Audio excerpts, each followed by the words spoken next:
one broadcast. Don't know why. It wasn't on mine. And it looks like I just inadvertently hit the live button. So here we go. Well, I don't think I've shared any secrets. Nope, I think we're safe. Okay, guys. Well, hopefully this is an omen of good things to come. Nice and relaxed. We have a little impromptu intro that nobody was expecting. I was just trying to plug in my Wi-Fi extender and I hit live. So you're tuned into Holy Smokes, Cigars, Catholicism, and Conversation. Let my prayer arise in thy sight as incense. I'm your host, Dustin Quick, and this is episode 71, These 12, the Gospel Through the Apostles' Eyes, with Rod Bennett. And this is actually the second part of our conversation. We met, I think it was a couple weeks ago last time. Yep. And we discussed what it was like for the disciples of Christ to be commissioned by him, to sit at his feet, to be taught by him, to become immersed in the mystery that is the God-man. And we started to unpack some of that. We talked about the Essenes, the Pharisees, the fig tree. We covered quite a lot of ground, and we're going to do some more of that this evening. So before we jump into the subject matter of your wonderful book, Rod, how are you this evening, my friend? Very well. I'm glad to be back and enjoy sharing your company again. Well, I'm glad to have you back, and you have an adult indulgence this time. I do indeed. Tennessee in the sour spirit of mash. I'm not a cigar smoking man, but nothing against it, of course. But I did bring, in order to enter into the spirit of the adult conversation, I did bring a treat for myself. This is the local. I mentioned moonshine last week, but I don't actually have any of my Pappy's corn squeezins on hand these days. But I did acquire some of the local sour mash. So our famous sour mash bourbon. That's well, cheers to you, my friend. To everybody out there, and we should have a good time this week. Hopefully, my conversation will still be coherent in the second half hour of the program. So I'm sure it will. I wish I had something a little bit less mundane than coffee. I'm kind of jealous right now, but that's okay. No. All right. Well, I'm happy to be back. I had a grand time last episode. Yes, me too. And thank you so much for gracing me with your time and presence again. Much appreciated, much obliged. We had some questions prepared that we didn't get to last time. Now, in your book, Rod, you mentioned the wedding at Cana, and you title that chapter "The Royal Family."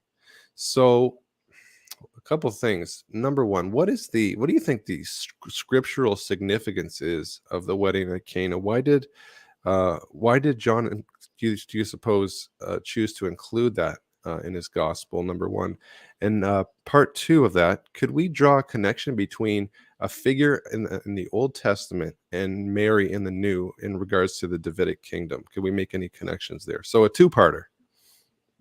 Okay, yeah, it's interesting. One of the things that I did to prepare for the writing of the book, and if there are any insights in the book that came from going back and reading commentary by the fathers on all of the topics in question, a lot of it's neglected.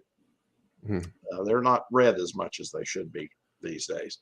And because of that, you find that sometimes they had a completely different take, or many of them did, or some group of them did, on something that we hear a lot about these days.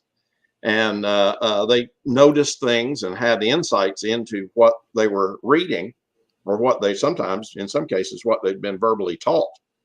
Don't forget that a few of the earliest fathers actually knew the apostles personally. So all that gives us wonderful insights. One of the things I picked up about the wedding at Cana that I hadn't really noticed or thought about, hadn't been pointed out to me, is that it happens backstage, that the apostles don't actually see the miracle. In other words, there's Mary, there's the wine servant, and there's Jesus. And they the apostles and all the other wedding guests, if you look carefully at the text, they have to take the word of the people, the backstage help, And so it's interesting, even though it is Jesus's first miracle, the fathers the fathers seem to indicate that it wasn't a public miracle, and that even Right. his own chosen disciples were not privy to it. Now, that's interesting because the wedding at Cana is the one exception to one of the things that I cite in the chapter, and that is that before the apostles got any real teaching from Christ, they got miracles. Mm. Okay, the miracles came first. He went to the synagogue at Capernaum. He read the messianic prophecy. He laid claim to it. Said, "This prophecy is fulfilled today in your hearing. Here I am." The prophecy said that when Messiah came, he would heal the sick and make the lame walk and the blind to see and all the rest of it. So Jesus lays claim to the prophecy, and then forthwith goes out and commences a big tour of miracles. But the wedding at Cana is not apparently a public event. The miracle at Cana was not really a public event.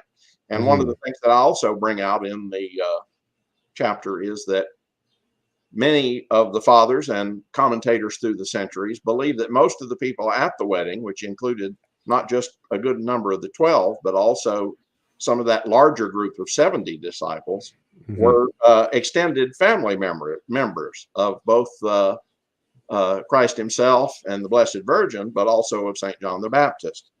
So the idea of the royal family, calling the chapter the royal family, had a lot to do with the fact that there are many, none of them, not very few of them actually spelled out explicitly in Scripture. But there are an awful lot of connections, family connections between the disciples and the family of Christ and his Blessed Mother. So all of that comes from, again, looking at the thing through the eyes of the church early fathers. And it's surprising how often you go, wow, I never heard that before, and I never thought of it that way before. Right. It's an indication that the fathers are neglected. So Yeah. I'm embarrassed to ask, but what was the second half of your question?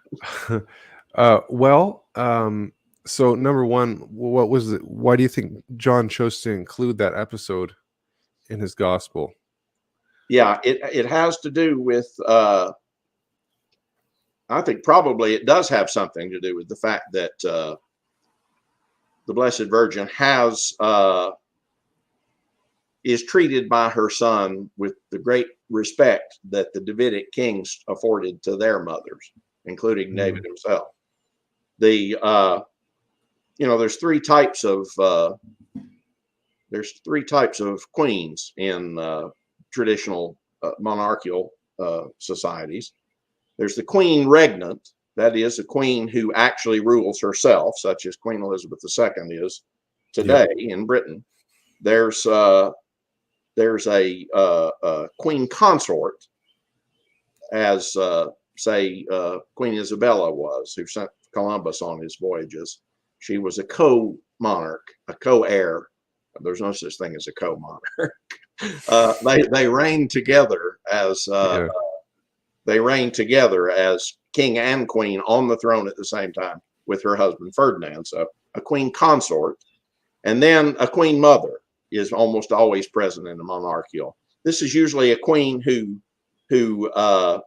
outlives her husband, and when the husband's successor, usually one of their offspring, becomes the monarch, the queen stands behind the throne as a kind of and shares in the royal dignity of the actual reigning monarch.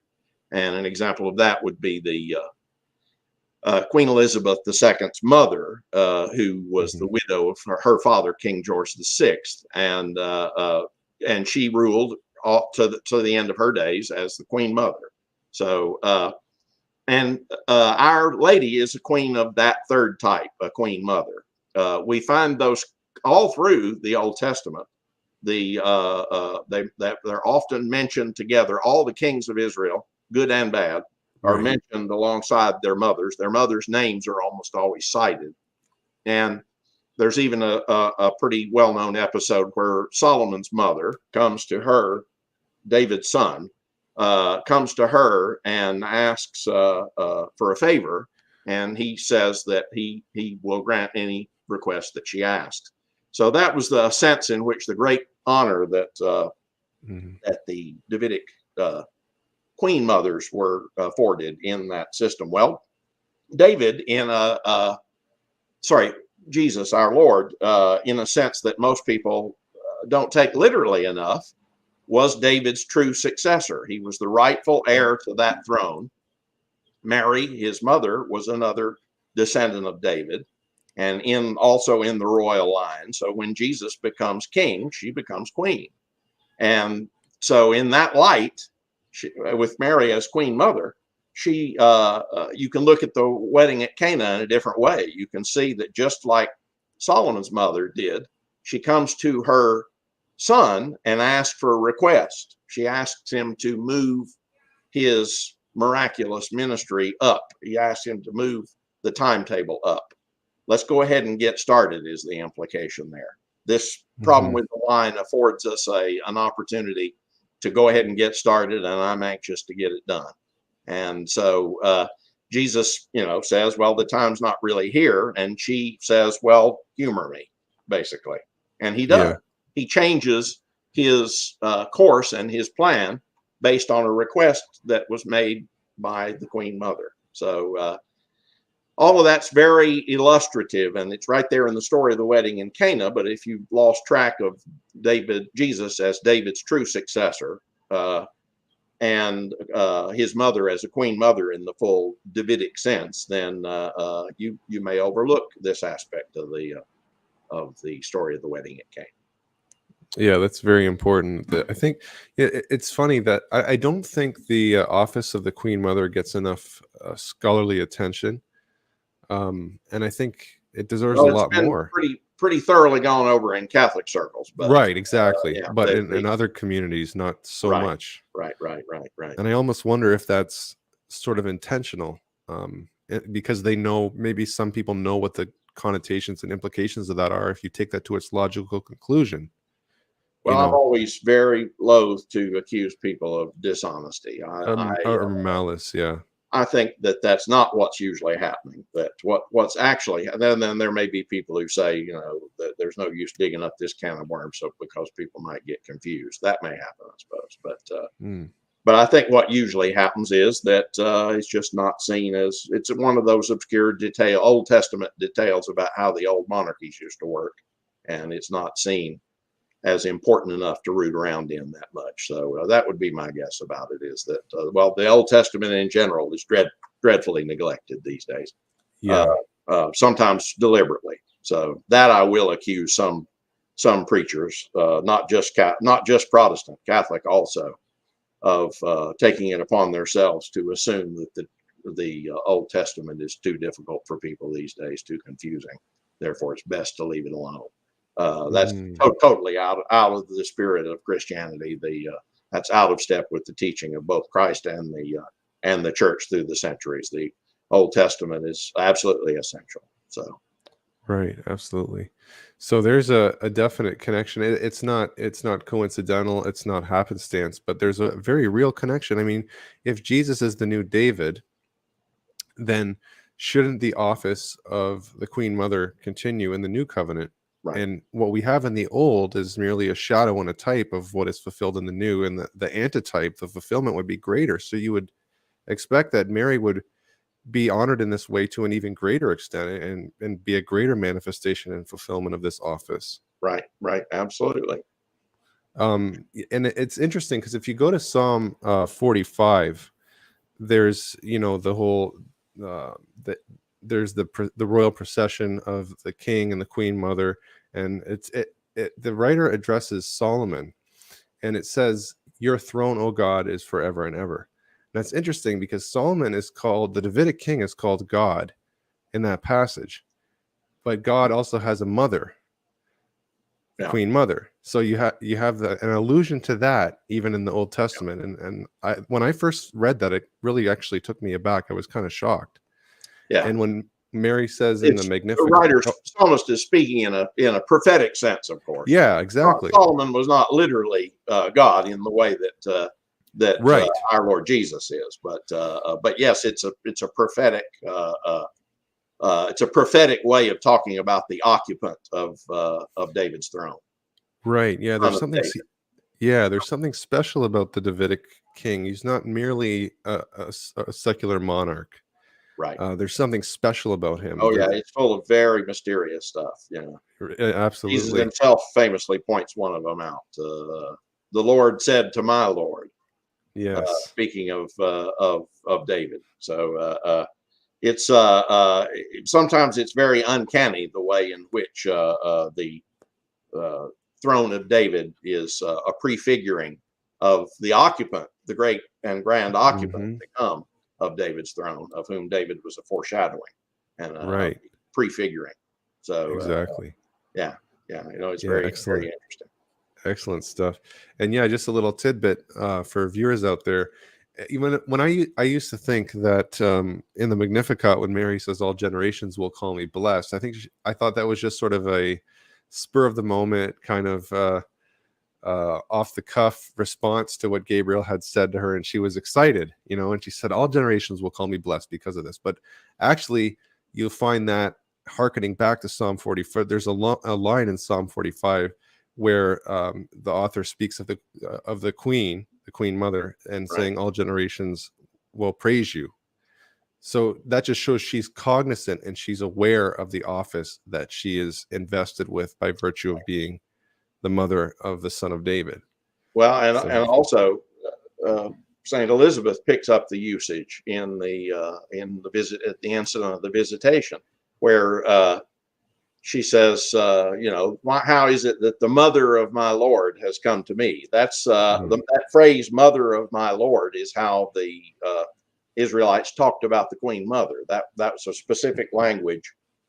In other words, we leap too quickly to the idea that Elizabeth has a full Athanasian understanding of that her Lord is the baby in the womb and stuff. But it's right. not be quite that explicit yet. In other words, she's my mother of my Lord. She's acknowledging the queenship of Mary there. This is the Davidic king that's about to be born.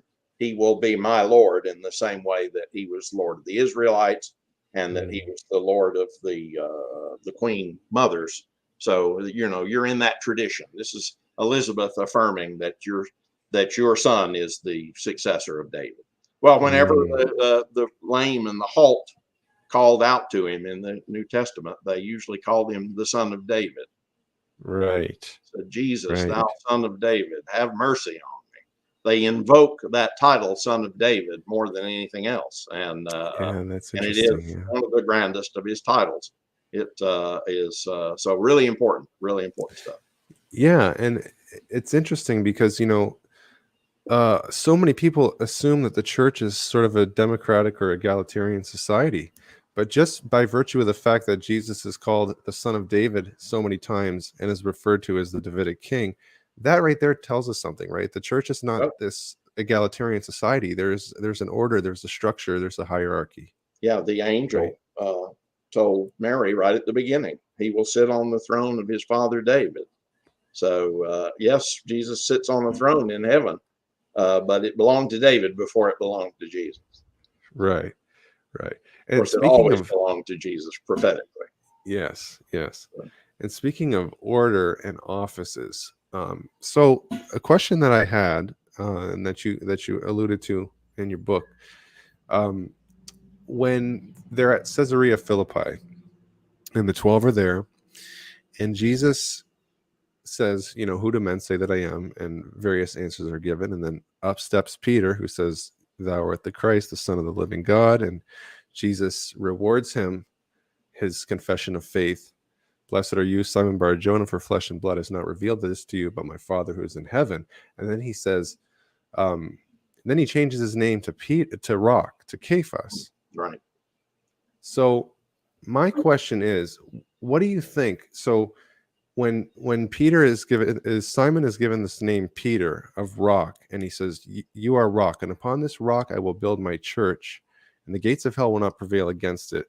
And whatever you bind on earth is bound in heaven, and whatever you loose on earth is loosed in heaven, and I will give you the keys to the kingdom."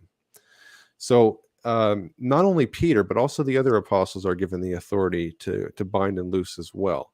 That's true. So I'm curious, what do you think would be running through the minds of the apostles and most notably Peter as this commission, this investiture is being given, this responsibility? What is the meaning behind this?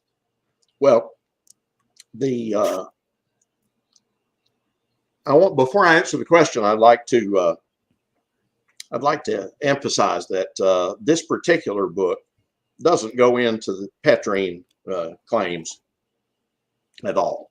It wasn't really Yeah, my purpose to deal with that in this book, and I felt like it's a later lesson. I mean, but you need to understand and accept the continuing role of the apostles in the church before it matters much who the prince of the apostles was and how he was yeah, different than the others.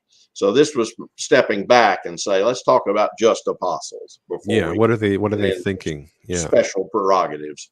So I didn't deal with that issue at all because again, I think skipping these early phases is what makes the office of Peter difficult to understand because yeah, exactly. you Right. get the underlying foundation of what is an apostle and how does their role continue in the church, et cetera. Yes.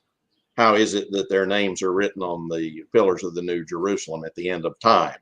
A proof that they have a continuing office in the church, in my opinion. So Mm, the but yes, the idea that when they heard these things, one of the mysteries that occurred to me as I was writing it, and I had to look up some of this in the early fathers too, was mhm.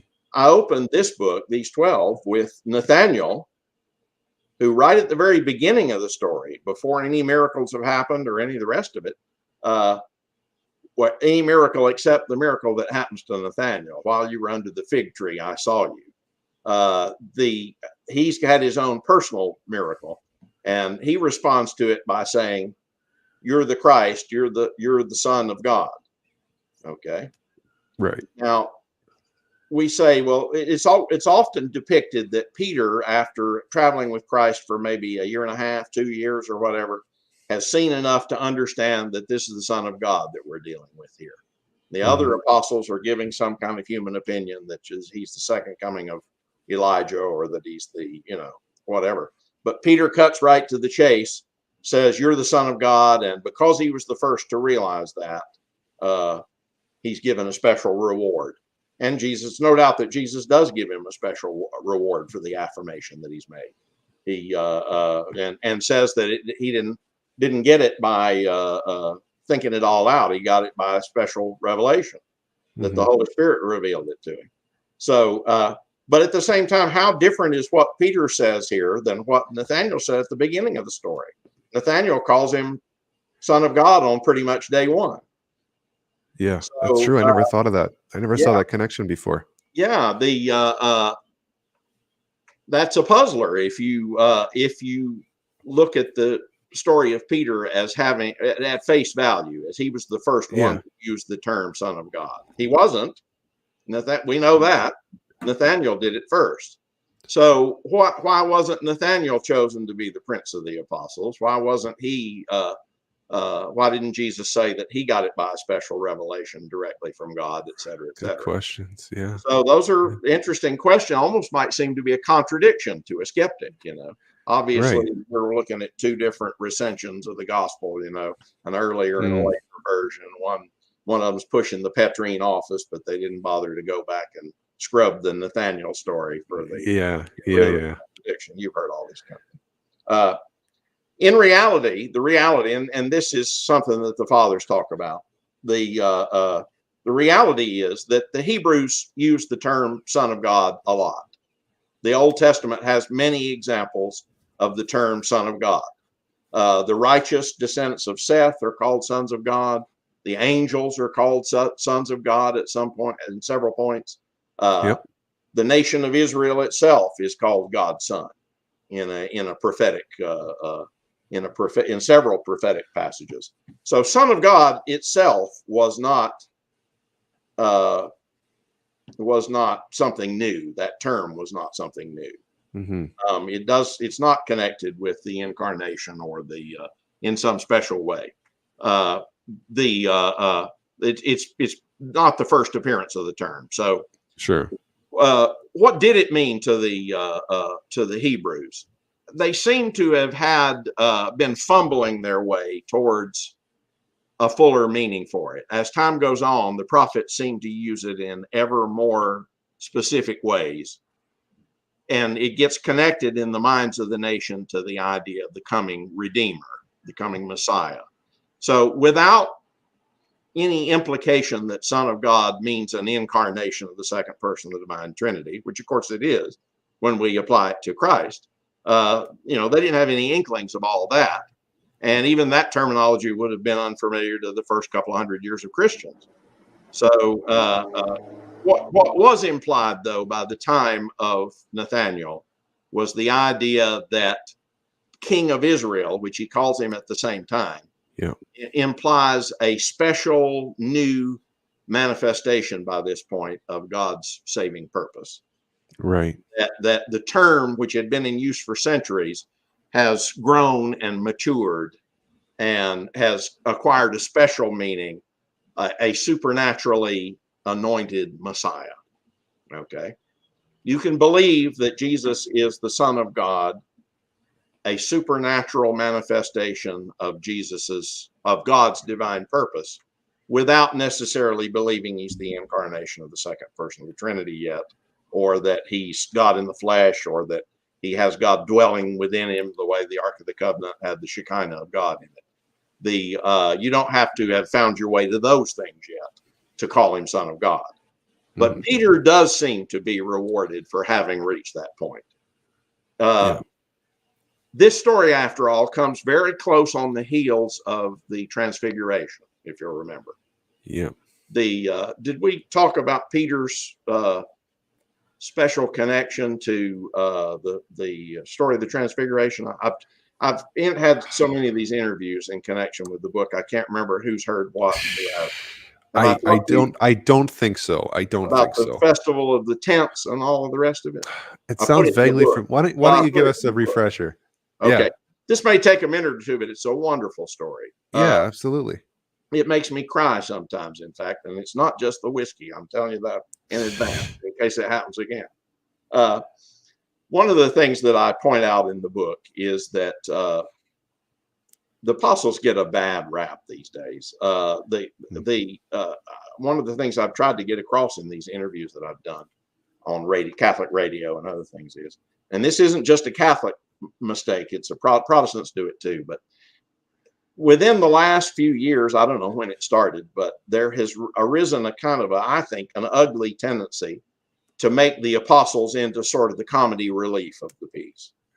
Right. Careless homilists and preachers have, whenever they come to a story about the apostles, they go for laughs, about how when they say something stupid, or when they're arguing amongst themselves, or when they're prideful and jockeying for position, or when they get their mother to come and ask special favors for them. You're almost guaranteed that the homilist will switch into his amateur comedian mode and start wanting to get a cheap laughs at the apostles' expense. Another thing that you find right away when you open up the church fathers is that's totally different than the way they looked at it. They never speak of the apostles with anything but the kind of reverence. It's maybe just a step down from Christ himself. Yeah. And they would have been horrified. The Jewish fathers, of whom there were several, would have rent their garments to hear the apostles talked about that way. Clement of Rome, who was a Gentile, said that Jesus had given the apostles a perfect foreknowledge. Now keep in mind, I understand that a lot of times the point of these stories in the homilies is to say, but after Pentecost they became strong, and I won't say that's a false point. Obviously, they show greater courage after Pentecost. They constancy and miraculous powers, but they had the miraculous powers beforehand. But there's a greater fullness and certainly a greater evangelical courage. But the fathers don't talk about the apostles this way. And a really good example is maybe the example that you're almost certain to hear evoked for purposes of comedy from the pulpit, and that is the story of the Transfiguration, when Peter sees the wonderful vision of Moses and Elijah and Jesus engulfed with light, transfigured, so that Christ's appearance is like like the sun and all the rest of it. Peter gets so excited that he tells Jesus, let's build, this is great, this is fantastic, we're having a mountaintop experience here. Let's build 3 booths up here, 3 tents, and just stay up here. 1 tent for you, 1 for Elijah, and 1 for Moses.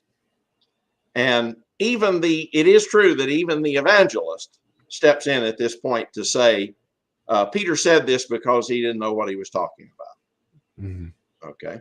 And that's often given, okay, Peter, foot in mouth, Peter, and that's given as proof, Right. Actually, it's one of the great and glorious moments of Peter. The Hebrews had a festival in those days called the Festival of Sukkot, the Festival of Booths. Okay.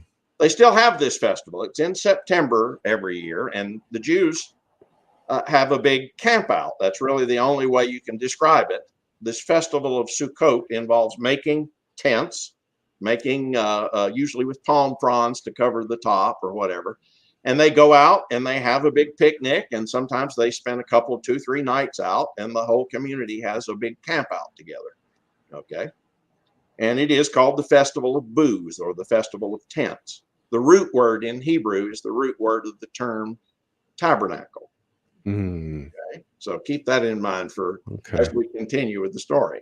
Now, Peter, as a good Jew, knows very well what this festival is. He also knows the origin of the festival.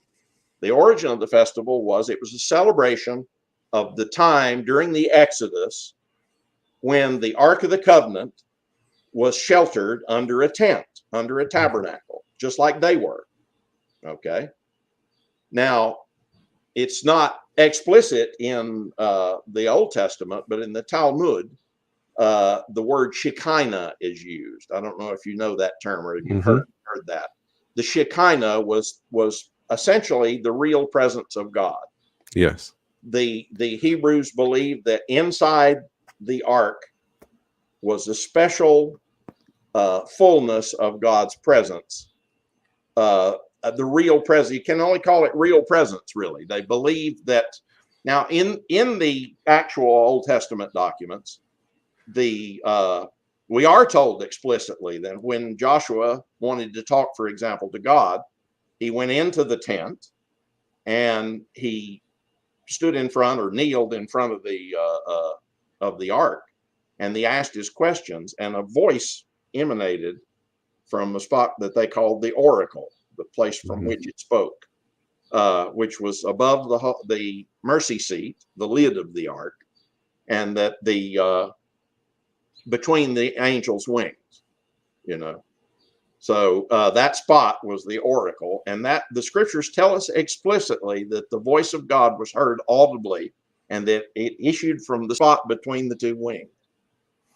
And then there's many other passages in the Old Testament where they talk about, and you can fly right over these if you don't know what they're saying, that God dwelt above the Holy of Holies, that he dwelt above the ark. But the language is very explicit. The idea was that God dwelt in the ark, and that when he came to talk to people, he talked to them from out of that space between the angel's wings. This is, I think we mentioned Raiders of the Lost Ark in the last episode. Yeah. You remember that Belloc, the French quisling who's cooperating with Hitler, he tells Indy that the ark was a radio for speaking to God. Many Christians have heard that line and said that's not really exactly what it's supposed to be, but to a large degree, if you're familiar with the history of Joshua, that's almost exactly what it was. Right. He had questions, he went in and he talked to God. So at any rate, that's what the Hebrews believed about the Ark of the Covenant, that it contained the real presence of God in a special way that God is not present everywhere. Obviously, Right. I forget which of the Eastern Fathers was asked, we say that God, we have to go to church to meet with God? Isn't God everywhere? And one of the desert fathers said, well, the air is full of moisture, but to get a drink, you have to go to a fountain. Yeah, I And, remember seeing that too. Yeah. right. So at any rate, this festival of Sukkot, then, the Hebrews called it the festival of Emmanuel, of God with us. In other words, this period when they were traveling through the wilderness with the ark and spending the night every night under tents was the festival of God with us, the festival of that time when we traveled with God and we all went camping together, a big camping trip, and God was with us. Okay. Now, also, if you've seen Raiders, you know that the ark was lost. So later on in Hebrew history, the ark became the festival of Emmanuel. Its meaning changed subtly. Because the ark was gone, it became the festival of the God who used to be with us. In other words, it was a bittersweet festival celebrating the fact that we don't have God to go camping with anymore. Okay. So all of this is contained in that idea of the festival of booths that's kept every September. So when Peter says to Jesus, this is incredible, let's build booths, he knows exactly what he's talking about. Okay? Yeah. That he wants to put up a tabernacle for Jesus to be underneath. And he wants to do it for the same reason that the ark used to be sheltered under the tabernacle, because of what dwelt inside. So this is Peter saying, okay, I accepted, maybe like Nathaniel long ago, that you're the Son of God. I'm only becoming aware now what kind of a Son of God. That the Shekinah of God dwells in Jesus, the man, in the same way that it did, or in an analogous way to the way it did in the Ark of the Covenant. So now the fathers say that when the evangelist says he says this because he didn't know what he was talking about, they say that what's happening is Peter thinks the happy ending is here. Okay, yeah. We're going to sit down and we're going to have a supper with the Lamb. And that really is the end of the story, as Christians know. The marriage supper of the Lamb is the fulfillment. It's the intimacy with God that the Hebrews had before the ark, incident of the ark. That kind of intimacy that God called them to at that time was lost. And everything is tending towards reestablishing that intimacy. God wants to go out camping with us again. So the fathers are saying Peter didn't know what he was talking about because he didn't know about the passion. And it's right after this that Jesus makes his first explicit prophecy of his passion and death at Jerusalem. So the transfiguration, the first prophecy of his suffering and death, and right in the middle is Peter's affirmation that we should build a tent. And the fathers are saying that what Peter's doing here is he's jumping the gun. Yeah, I see. He thinks that the transfiguration shows that the happy communion is here. The happy ending has been achieved, and he doesn't know that there's some hard miles to go yet. So, and this is probably why he was so adamant that Christ wouldn't go to Jerusalem, and that's why he said, "Get behind me, Satan." It could very well be. So, what people use as a story of Peter the dummy is actually very, very profound if you know what the meaning of the phrase about the tents is. Yeah, it's Peter showing his scriptural insight into what's happening. He's saying Jesus has become the new Ark of the Covenant. The man Jesus has become the new Ark of the Covenant, the dwelling place of God on earth. And that is, I believe, and I think several of the fathers express the same idea, that is why Jesus says you've had a divine revelation, that you understand Son of God in a way that nobody understood it before, that Nathaniel didn't understand it before. And and it was expressed in his desire to build those silly tents. So, wow. I've heard a lot of typology and a lot of temple stuff. But this is the first time I've made that connection, thanks to you, with Peter and the Feast of Booths and Jesus as the locus of God's dwelling place. Like that just blew my mind. Yeah, it's amazing. But it's again more neglected stuff if you go back and read the church fathers, Chrysostom and who else are major ones on this theme. Some of it's in Jerome, I think. But yeah, we just don't study the fathers the way we should anymore. Wow. Yeah, that's so rather than, being an opportunity for, critiquing Peter, criticizing him, making him the point of some comic relief, he's being very, very theologically astute here, like the complete opposite. Showing profound understanding of the Hebrew typology. Yeah. It's the first I've heard this before, so I got to thank you for that. I'm going to remember that. That's a a big blessing one to me too. I didn't cry this time. I was afraid you would blame it on the booze, but, but no, so that story is very touching to me. So what about Peter receiving the keys and the apostles and Peter having the authority to bind and loose? What kind of imagery is invoked here or evoked here? Well, that David had a set of keys that he gave to his I don't know what the Hebrew term is, kind of a major domo, a chamberlain, the man who looked after his palace and his affairs, probably not in a custodial way, but also, kept his money in order and all the rest of it. Jesus David seems to have had a literal set of keys that were ceremonial as well as functional that he gave to this, and the name has escaped me.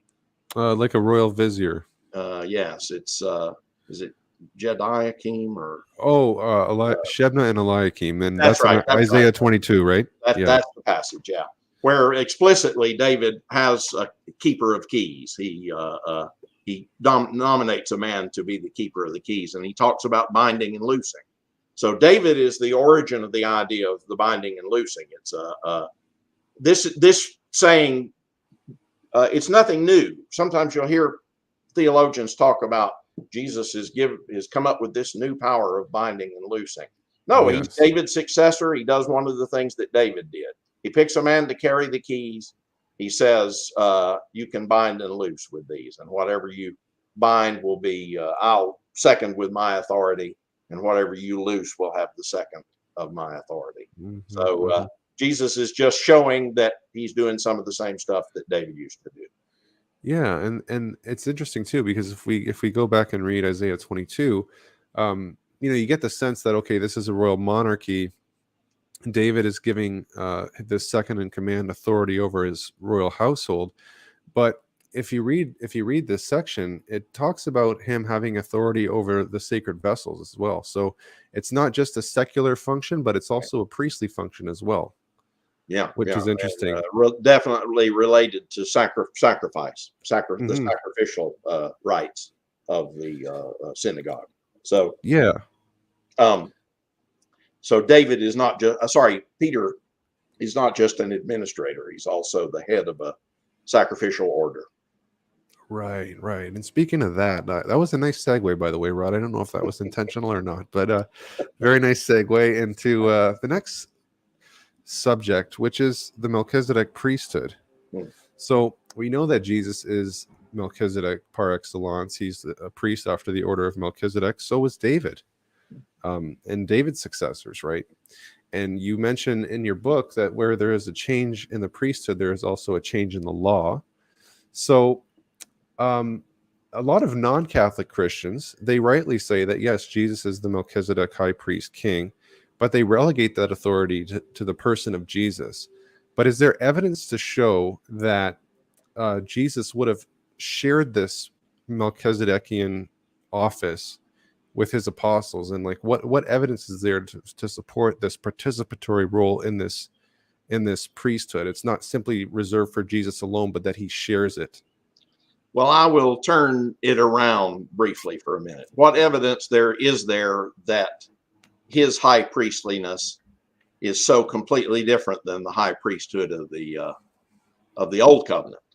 In other words, the old covenant high priest made priests to help him, a ministerial priesthood. Right. What reason have we to think, other than a preconceived objection to the idea, that Christ doesn't do that too? And there was absolutely, Christ is the high priest, but as the Old Testament high priest was, keep in mind, I understand and confess the writer of Hebrews makes it very clear that it's not the Old Testament priesthood continued. He also makes it clear that it's that Jesus is a high priest above all priests, and that the Old Testament high priest was just a prefiguring. I accept and understand that very well. But you often hear that, and I often said it myself when I was an evangelical, that that we've done away with all these rituals and hierarchies and all the rest of it and stuff. Everybody's a priest now. We're a kingdom of priests. The priesthood of the believer. We don't believe in a priesthood. What I missed, and what many people still miss, is that when we said, we're a kingdom of priests, we didn't realize we were making an Old Testament quotation many times. Right. The Old Testament priesthood was a kingdom of priests. In other words, we're quoting the Old Testament to say that there's no ministerial priesthood anymore, which is absurd because we know there was a ministerial priesthood in the Old Testament with God's own sanction on it. The fact that Catholics certainly don't deny the priesthood of all believers. Of course. But just as in the Old Testament, there's no contradiction between everybody sharing in the general priesthood of Christ. There's no contradiction between that and the existence of a special ministerial priesthood. In fact, this is really interesting. Several of the very earliest fathers record the fact that the early church continued to call their own priests Levites for a while. Mm-hmm. Now, they knew very well that they weren't literal Levites. They weren't, because the Old Testament Levites were literally members of the tribe of Levi. But Clement and several of the others used the term Levites to refer to Christian priests several places in the very earliest writings. So it's like they are using it by analogy. They understand that they're not using it literally, okay? But they're trying to express the idea of priesthood in the New Testament era by using the term Levites for their elders. And so that's fascinating. That usage, because it was prone to misunderstanding, probably seems to have died out before the year 200 or so, or not much after that. But some of the apostolic fathers use it several times, which is pretty fascinating, Yeah, I think Ignatius, he said that the order of bishop, priest, and deacon is modeled after a high priest, and Levite, or something to that effect. Right. Yeah. So there's the priesthood of believers, which all Christians accept, as far as I know. There's nothing inherently contradictory in that to the idea of the existence of a ministerial priesthood, because again, the Old Testament tribes were also a kingdom of priests. Right. And I just think, like Protestants will often say, "Oh, we're a priesthood of all believers, therefore there's no hierarchy." But as you just said, the nation of Israel is called a kingdom of priests, but within that kingdom, there's a ministerial priesthood. But that doesn't take away from the fact that everybody, in some sense, to one degree or another, participates in the priesthood as such. So there's no sharp false dichotomy here. Exactly. Yeah. So when Jesus, for example, this is what I found interesting too. When at the Last Supper, when Jesus washes Peter's feet, and Peter says, "Not only my feet, but my head and my hands," I kind of found that odd. But then I recall reading somewhere that this was akin to the ceremonial washing of the high priest in Exodus, where the head, hands, and feet were washed as a part of ordination. Yeah, I've heard that too. I haven't studied that carefully, but yeah, that sounds plausible. There's a lot of connections that to that Old Testament priesthood that definitely have not faded away. And do you think there's a connection? And I'm going to spoil it and say that of course there is. But do you think there's a connection between the priesthood of David, because David is after a certain manner of priesthood in the Old Testament, when Jesus is going through the grain fields with the disciples on the Sabbath and plucking grain, and he's criticized for it, and the Pharisees saying, "You're working on the Sabbath," but Jesus is saying, when David and his men were hungry, they went and ate the bread of the presence, which is reserved for the high priest. So do you think there's a connection here between the Davidic type of priesthood, the offering of bread and wine, and the bread of the presence? Do you think there's something there? It's pretty clear that there's that David is claiming priestly privileges when he says, "I haven't broken the law by doing something that only priests can do, because in some sense, not just I, but my chosen men are priests." Even Hebrew scholars have seen that that this is David making a claim to some sort of, maybe a prophetic claim, really, but a claim to some sort of priesthood distinct from the one that was established by Aaron. So Right. That, keep in mind that Melchizedek priesthood, Melchizedek ministered. Yes, he sacrificed bread and wine. He gave them, and he ministered to Abraham. Melchizedek was Abraham's priest, a mysterious character, but yes, he was Abraham's priest. So before the fall of the Israelites, that was occasioned by the golden calf, there was a different order of in other words, the Levitical priesthood wasn't instituted until after that. So the sense in which the rules changed after the golden calf incident is very, very important in all this. Much too deep to go into really in the few minutes we have left here. But this is a commercial, I guess. But I'm not, sorry.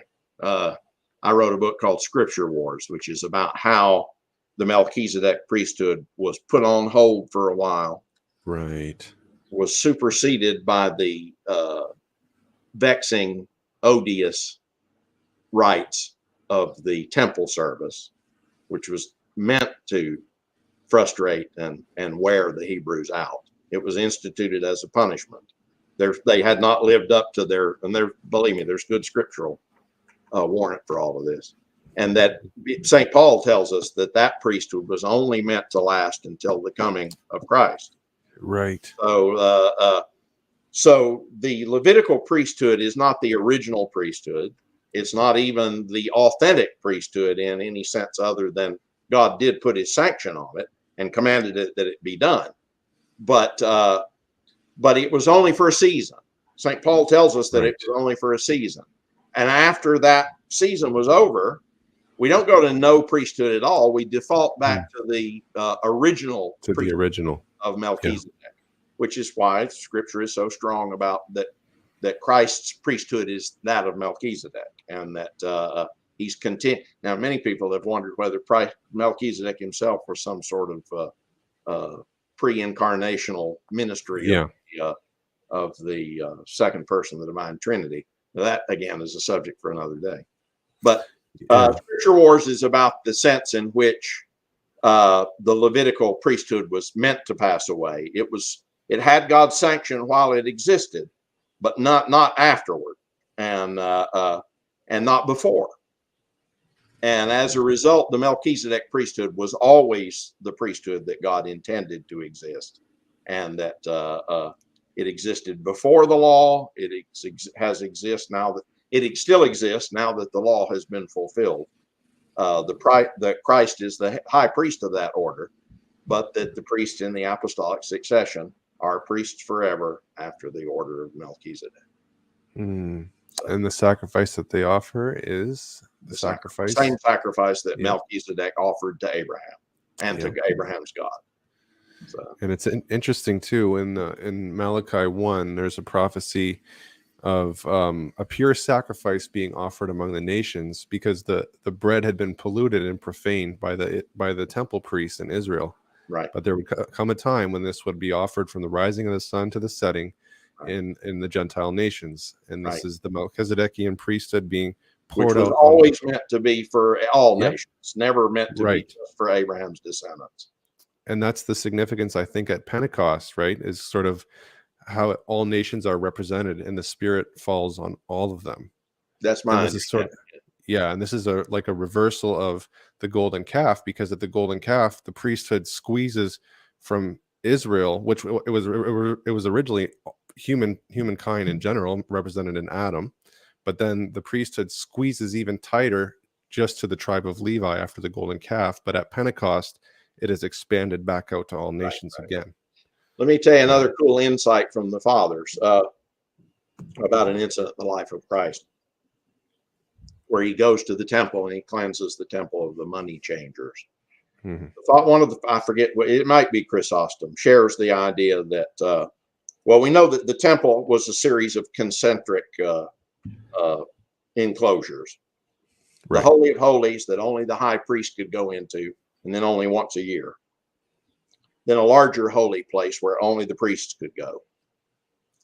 Then a larger ring where only the Hebrews could go, only circumcised members of the Hebrew nation could go. But the outer court was the court of the nations, where anybody could come to pray. Okay.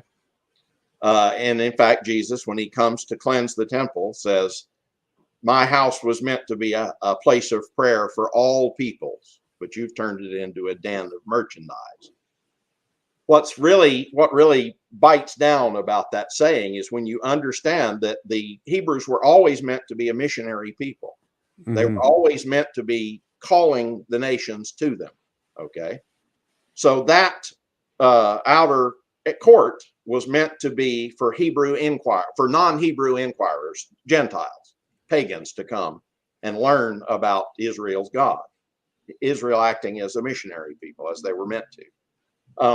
But in the time of Christ, the Hebrews had become insular and they'd gotten disgusted with the heathen, the pagans, great unwashed. They didn't want to have anything to do with them, so they made them feel unwelcome. So the outer court was empty. There were no pagans come to learn from the Jews, even though all the prophets prophesy a time when that will happen, when all the Hebrew pagan nations will come to learn from the Jews, one Jew in particular. But right. But the point of the story is that when Jesus comes and sees the money changers having set up their temple and their tables in the outer court, he's angry because the outer court is being prostituted. It was meant to be a place of prayer for all peoples. You made them feel unwelcome. So it stood around all the time with nothing going on. So gradually you allowed it to become a merchandise mart. You allowed it to become a flea market. And so it's a visible sign of the failure of the leadership of the nation to have it on its correct footing, that it's supposed to be doing its outreach, its missionary work. Instead, we were left with this big white elephant of a temple for pagans, and the pagans never come. So why not make a little money out of the thing, on the side?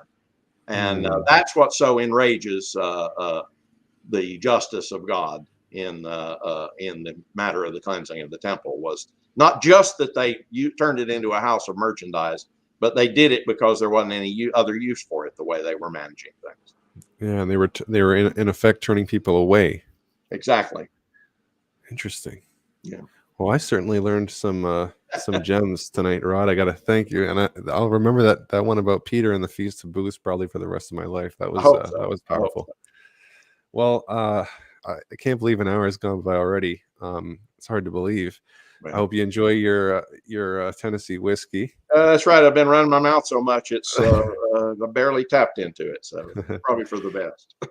Well, listen, I got to thank you again for coming on. I so appreciate your time, and just want to let everybody know to pick up your book.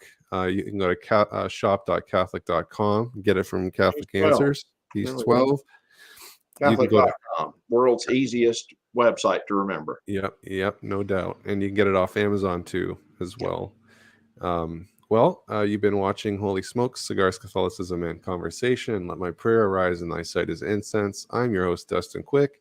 This was episode 71, These 12, The Gospel Through the Apostles' Eyes, Part 2, with my friend Rod Bennett. Any parting words for us, Rod? No, just been great. Enjoyed it. Blessings on you and your audience, and hope to come back and see you again sometime. I enjoyed our time together. Yeah, that would be an absolute pleasure. Well, thank you, Rod, and thank you, everybody, for watching. Have a good night. Stay safe, and God bless. I'm going to end 2, 1.